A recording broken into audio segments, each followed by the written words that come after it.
for that child to stay with us. And I want you to know that in a moment, as I was sitting in a Bible study that had nothing to do with this story, I had just a memory of the story in my head, and it was as if the Lord was saying, I'm going to back you up against a wall, Beth, and the only way through this is going to be through me.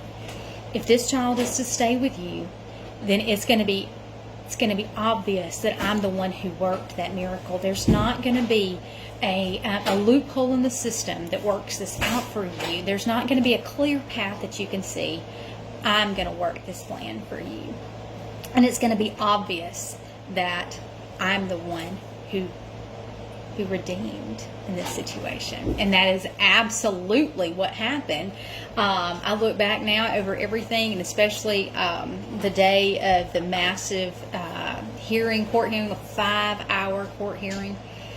And I know that the Lord made a way where there seemed to be no way, to prove that He is the Lord and He is over the system, the child welfare system. So just need you to know that God is good to do this. Okay, so we'll just go back to Exodus 14:15 through 20. And I will harden the hearts of the Egyptians so that they will go in after them. And I will get glory over Pharaoh and all his host, his chariots and his horsemen. And the Egyptians shall know that I am the Lord, when I have gotten glory over Pharaoh, his chariots and his horsemen. Then the angel of God, who was going before the host of Israel, moved and went behind them. And the pillar of cloud moved from before them and stood behind them, coming between the host of Egypt and the host of Israel. And there was the cloud and the darkness, and it lit up the night, without one coming near the other all night. So God says it's time to move.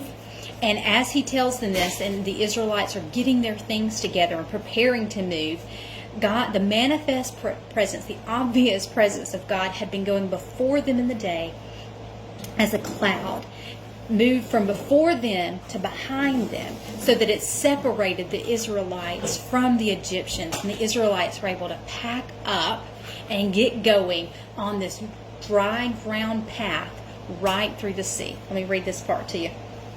Exodus 14:21 through 22.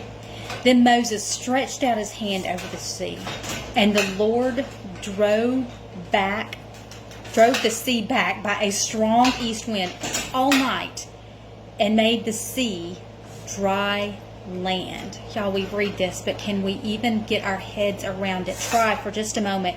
And the waters were divided. And the people of Israel went into the midst of the sea on dry ground, the waters being a wall to them on their right hand and on their left. Now, one thing I love about this, the wall that is described is not just a retaining wall.